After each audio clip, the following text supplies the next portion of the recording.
Oh, this is a side tangent, Christina. Your definition of pivot, I think, is a fascinating definition because I think maybe we all have it wrong. But Really? um, well, I don't know. But historically, is a pivot when you change complete directions, possibly based on the stuff? It's not in your definition. Share more. I really liked your definition. Well, It's it's more very new. simple. A, I used to swing dance a lot. And B, so I know what a good pivot is.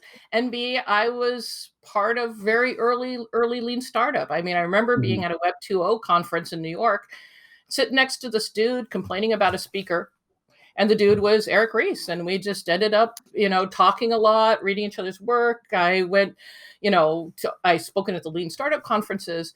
And the thing is, when I was teaching entrepreneurship for a while, I really felt it was important to know the difference between a pivot and a do-over, right? So a pivot is, okay, we found this market, our product's not fitting, but maybe another product. Or we found this product has a lot of potential, it's not fitting the market, let's switch to another market. So you're always building from a place of strength to a new place of strength.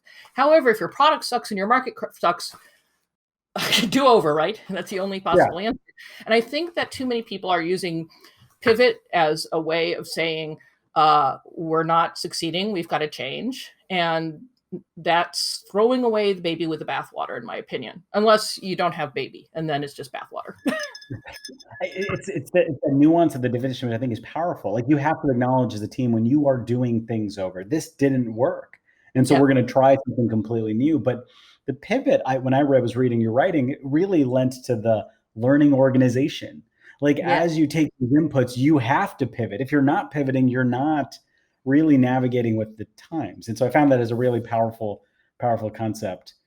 It is. We need to reclaim it from its original meaning. Sometimes language drifts. And the fact is that do-overs are so expensive. Mhm. They're expensive in knowledge, Yeah. they're expensive in morale for the team. But pivots say, look, we figured something out. Now let's figure the other piece and the other piece. And you can just keep going until everything clicks into place or you run out of money.